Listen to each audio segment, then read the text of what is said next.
გამარჯობა, უყურებთ ქრონიკას 11 საათზე. მე ქეთი ლაცაბიძე ვარ.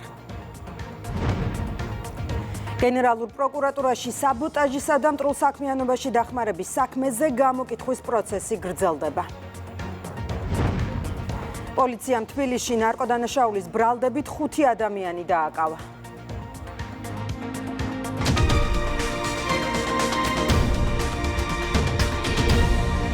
პარლამენტში საგამოძიებო კომისიის ხდომა მიმდინარეობს. განიხილავენ დავით ცინდელიანის სიცოცხლის უფლების ხელყოფის საქმეს. ხდომაზე მიწვეულია ცინდელიანის დედა თამარ არღვლიანი. მარიამ ქართველიშვილია პარლამენტში და პირდაპირ ეთერში გვერდება. მეტყევე რეინჯერის დავით ცინდელიანის სასტიკმკლობის საქმეზე პირველი ვინც საგამოძიებო კომისიაზე ამ წუთებში იკითხება არის გია ანსიანი. ის 2008 წელს ზემო სვანეთის სატყეო დეპარტამენტს ხელმძღვანელობდა. ანსიანი დეტალურად იხსენებს როგორ და რა ვითარებაში მოხდა მისივე თანამშრომლის მეტყევე რეინჯერის დავით ცინდელიანის გატაცება. ანსიანი ამბობს რომ მას დაუკავშირდნენ უბრძანეს ეგრეთ წოდებულ თათბირს და ქუთაისში თანამშრომლები ჩაეყვანა და ხაზგასმით უთხრეს რომ დავით ცინდელიანი ყველაფრის ფასად უნდა მieყვანათ ეგრეთ წოდებულ თათბირზე. ამის შემდეგ კი ანსიანი იხსენებს რომ როდესაც ისინი შევიდნენ ქუთაისში მას ჩაუხერგეს გზა და უფორმო ადამიანებმა დავით ცინდელიანი გაიტაცეს. მას კი მანქანის გასაღები ამოაცალეს. ამის შემდეგ კი მათ ცინდელიანი აღარ უნახავთ. ანსიანი იხსენებს იმასაც რომ ცინდელიანის საკუთარი ძალებით ეძებდნენ, ითხოვდნენ მიმდებარე ტერიტორიიდან სათვალთვალო კამერების ჩანაწერების ამოღებასაც მათ შორის, რაზე საპასუხოდაც იმჟამინდელი ხელმძღვანელობა და მაღალი თანამდებობის პირები შეიძლება ითქვას ცინიკურ პასუხს სცემდნენ სატყეო დეპარტამენტის ხელმძღვანელს და უარი უთხრეს სათვალთვალო კამერების ჩანაწერების ამოღებაზე და ასევე უთხრეს რომ ცინდელიანი შესაძლოა ქალებს გაეტაცებინათ. ამ წუთებშიც დეტალურად ყვება ცინდელიანის გატაცების საქმეს. 2008 წლის 15 აგვისტოს დეპარტამენტიდან დამირეკეს და მეუბნება რომ 16 რიცხვში ქალაქ ქუთაისში 2 საათზე უნდა მეყვანა ყველა თანამშრომელი უკლებლიო სატყეოს თანამშრომელი. დათო მეუბნება მე ზურგი მტკივაო ვერ მოვდივარო და გადაურეკე სამმართველოს უფროსს. და ვეუბნები მეთქი დავით ცინდელიანი არის ცუდად, ზურგის ტკივილი აქვს და ვერ მომყავს თქვა. აი ტელეფონშიც ის მოდა ვიღაცა ეუბნება რომ აი ფეხიც რო კონდეს მოტეხილიო, უნდა წამოიყვანო. გადავედი ხიდს და აი მე უნდა ჩამეხვია წყალტუბოს გზატკეცილისკენ, მაგრამ შემეშალა პატარა გავცდი 100 მეტრი ალბათ. 3 ახალგაზრდა მომადგა მე, ჩემს უკანზის დავით ცინდელიანი და პირდაპირ ეუბნებიან დავით შენ გადმოდიო. არა, სახელი არ უთხრეს, პროსტო უთხრეს რომ გადმოდიო, მაგრამ მე რო უთხარი მეთქი სად მიყავთ ჩვენ სამმართველოში ვართ დაბარებული, ვიცითო ყველაფერი ვიცითო და გამოგყევითო თავარ სამმართველოში ქალაქის. ჯდები მანქანაში და მანქანის გასაღები აუცლიათ, ამოუდრიათ და ბანკის წინ ხდება, იქვე კამერებიც არის. მაგრამ არც კამერა არავინ არ გვანახა მე და მოითხოვეთ კამერები? კი, ჩანაწერები მოითხოვეთ მეთქი, აი გინდა თუ არა გატაცებაზე რომ გატაცებული არისო გინდა თუ არა და რაზე უნდა გაეტაცებინათ თუ ფული მაგას არ გქონდა და რაზე შეიძლება ქალებმა გაიტაცეს. თან დაგცინოდნენ ამას ნიშნავს? ფაქტიურად, კი. იმის მერე ქალბატონი თამარი თავისი მეუღლე მე ერთხელ ჩამოვედით ზუგდიდში იყო იგივე შემთხვევა ქარდავებში. ბაატა ქარდავადია. იმის მათ ოჯახში ვიყავით მისულია, იმიტომ რომ ვერაფერს ვერ გებულობდით ვერსად, სად იყო, რა იყო. რატომ დააკავშირეთ ცინდელიანის საქმე, თქვენი საქმე ქარდავას საქმესთან? არაფერი, აი იგივენაირად იმასაც ეძებდნენ, რომ დაიკარგა დანარჩენი კავშირი არანაირი. რა ეჭვი შეიძლება გაგჩენოდათ თქვენ, რატომ გაიტაცეს ეს ადამიანი? არღვლიანი არის ახლობელი, აი დედამისი არის არღვლიანი და ნათესავი არის და ის არღვლიანი არის ემზარკვიციანის დისშვილი. ნორაკვიციანის შვილი. აი მასთან ქონდა კავშირი ხოლმე აი ტელეფონზე დალაპარაკება უბრალოდ. და ვარაუდი გაჩნდა რომ შეიძლება ჩვენი წარმოდგენით აი მას დაუკავშირეთ. მაყურებელს შევახსენებთ, რომ დავით ცინდელიანის მეტყევე რეინჯერის მკვლელობის საქმე 2014 წელს გამოცხადდა გახსნილად.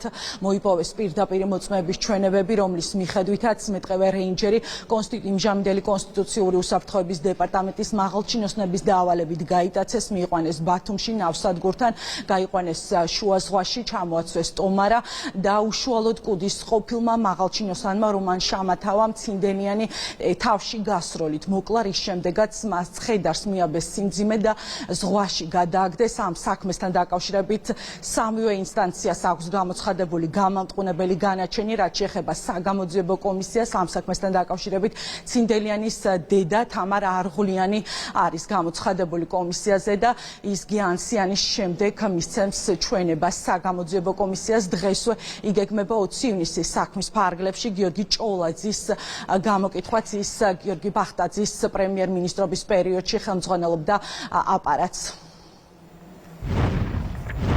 მადლობა მარიამ. ქრონიკის პირდაპირ ეთერში მარიამ ქართველიშვილი საუბრობდა. გენერალურ პროკურატურაში საბოტაჟისა და მტრულსაქმიანობაში დახმარების საქმეზე გამოკითხვები დღეს გაგრძელდება. მოწმის სტატუსით კიდევ 2 ადამიანს მოусმენენ. პროკურატურაში 12 საათზე დაბარებულები არიან წაღვლის ადმინისტრაციული ერთეულის გამგებელი და სოფლის მკვიდრი.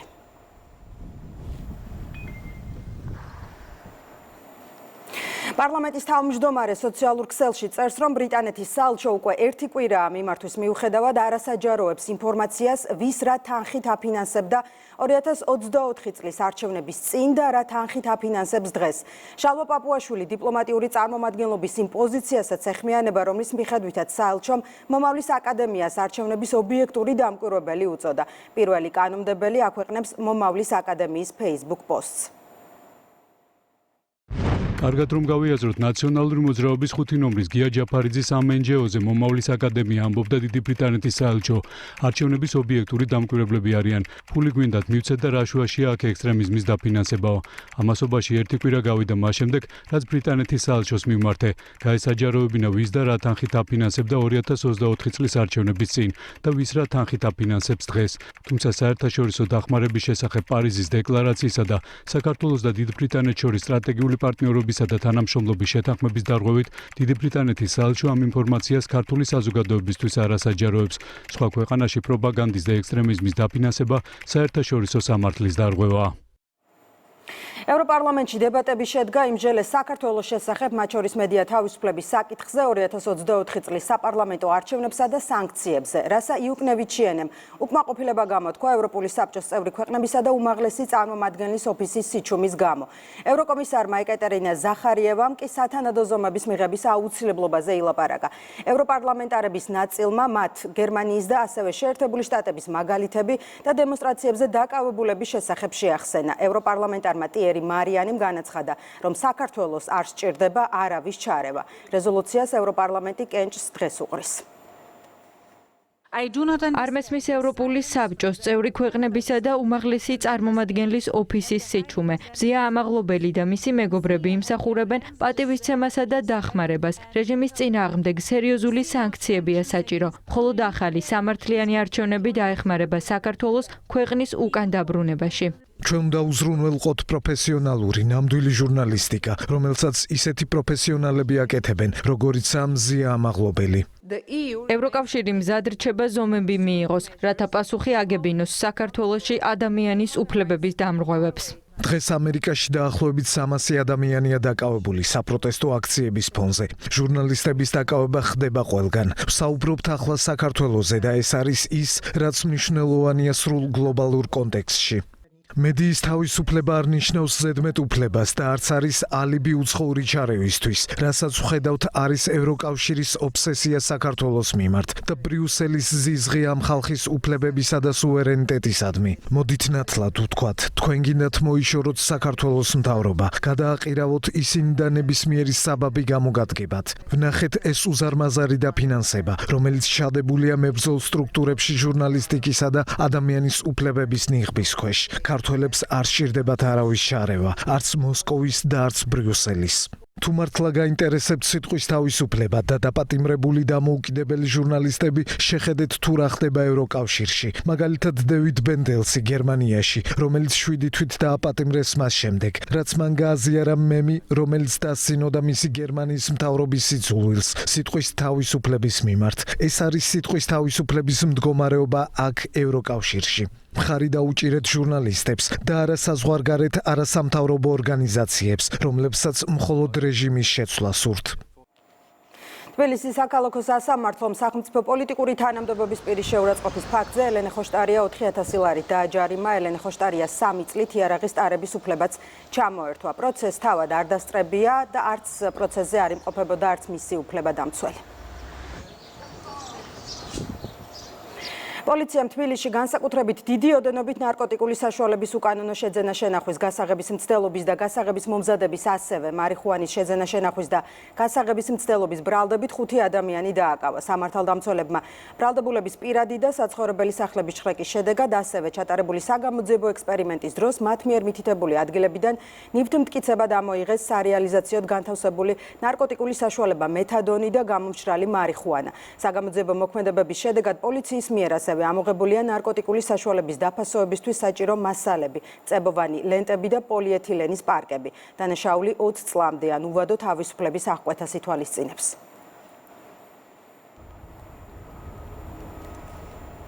შინაგან საქმეთა მინისტრმა მოადგილეებთან ერთად მცხეთა-მთიანეთის რეგიონში საპოლიციო დანაყოფების ხელმძღვანელ პირებთან სამუშაო შეხვედრები გამართა. გეკა გელაძე მცხეთა-მთიანეთში განლაგებულ სამინისტროს სხვა სტრუქტურულ დანაყოფებსაც ეწვია. მინისტრმა დაცვის პოლიციისა და საგანგებო სიტუაციების მართვის სამსახურის ტექნიკა და აღჭურვილობა დაათვალიერა.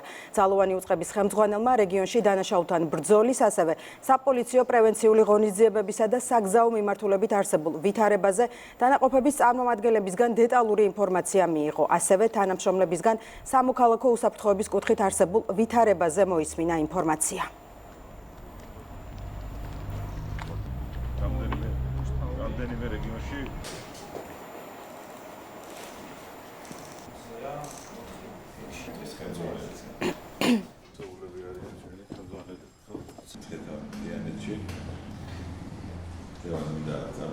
შიდა ქართლის პოლიციამ დამამძიმებელ გარემოებაში ჩადენილი ოჯახის წევრის განზრახ მკვლელობის ფაქტიც ხელკვალზე გახსნა. დაკავებულია 1 ადამიანი.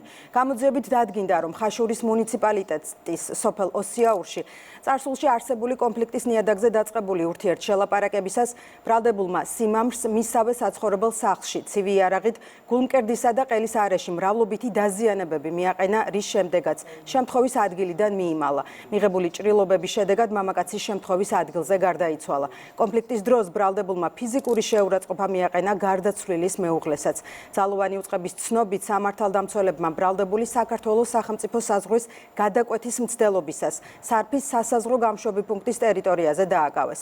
დანაშაული 20 წლამდე ან უვადო თავისუფლების აღკვეთას ითვალისწინებს. ოჯახის წევრის განზრახ მკვლელობის ფაქტზე. შინაგან საქმეთა სამინისტროს საგანგებო სიტუაციების მართვის სამსახურმა კახეთში მარცვლეულის აღების პროცესში მინდვრის ხანძრების პრევენციის და სწრაფი რეაგირების მიზნით საველე ოპერაციების შტაბი გახსნა. სპეცტექნიკა და ცოცხალი ძალა დედოფლის წყაროსა და სიღნაღის მუნიციპალიტეტებში განლაგდა. ხანძრების პრევენციის მიზნით მონიტორინგი დრონების მეშვეობით ჩატარდება. უწყების ცნობით ზაფხულში ტყის და მინდვრის ხანძრების გაჩენის რისკი იზრდება, რაც ხშირად გამოწვეულია მოქალაქეების მიერ სასოფლო-სამეურნეო მიწებზე ცეცხლის დანთებით და დაუდევრობით. საგანგებო სიტუაციების მართვის სამსახური მოუწოდებს მოსახლეობას გამოიჩინონ მაღალი სამოქალაქო პასუხისმგებლობა, არ დაანთონ ცეცხლი სასოფლო-სამეურნეო სავარგულებზე, ტყის ან ველის სიახლოვეს და ცეცხლის კერები უყურადღებოდ არ დატოვონ. დაკვამლიანების ან ცეცხლის შემჩნევის შემთხვევაში კი დაუყოვნებლივ აცნობონ შინაგან საქმეთა სამინისტროს საზოგადოებრივი უსაფრთხოების მართვის ცენტრ 112-ს.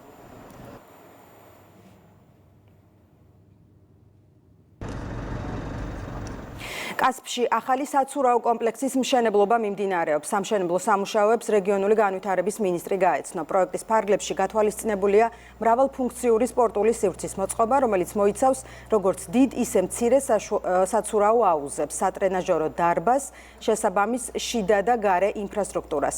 საცურაო აუზი სრულად იქნება ადაპტირებული სპეციალური საჭიროების მქონე პირებისთვის, რაც უზრუნველყოფს ინფრასტრუქტურის ხელმისაწვდომობას თითოეული ადგილობრივისთვის. მიმდინარეობა პროექტის დასრულების მიდის გრაფიკის მიხედვით, სავარაუდოდ ამ წლის ბოლოს დეკემბრის თვეში მოხდება ჩაბარება ადგილობრივი ობიექტის და მთლიანი ღირებულება პროექტის შეადგენს 7 მილიონზე მეტ 7.100.000 ლარს. მიმდინარეობის შესრულება არის დაახლოებით 80%. ათვისებად შესაბამისად მიმდინარეობს კარგად და ვიმედოვნებთ, რომ ვადებში იქნება დასრულებული ეს პროექტი. მოსახლეობის ინტერესებიდან მოთხოვნიდან გამომდინარე, კასპში შენდება სტანდარტული საცურაო აუზი, სადაც მოეწყობა ორი აუზი, ერთი დიდებისთვის და ერთი პატარებისთვის. ტერიტორია მთლიანად არის დაახლოებით 6000 კვადრატული მეტრი, თვითონ შენობის მოცულობა კვადრატულობა არის 2300 კვადრატი. სურსათის ეროვნული სააგენტოს აზიური ფაროსანას საწინააღმდეგო მართვის ცენტრი დასავლეთ საქართველოში ფაროსანას საწინააღმდეგო ღონისძიებებს ატარებს. სპეციალიზებული ტექნიკით მუშავდება ის ტერიტორიები, სადაც მონიტორინგის შედეგებით მავნებლის დიდი კონცენტრაციაა. აბაშის მუნიციპალიტეტში მიმდინარე სამუშაოებს გაეცნო ფაროსანას საწინააღმდეგო მართვის ცენტრის უფროსი. აბაშის მუნიციპალიტეტში ანჯერის ტერიტორიაზე დავიწყეთ ცივი შესხურებით წამლობა, რომლებიც ხორციელდება ტრაქტორებით. პირველ ეტაპზე ვანხორციელებთ ჯაგნარების დამუშავებას.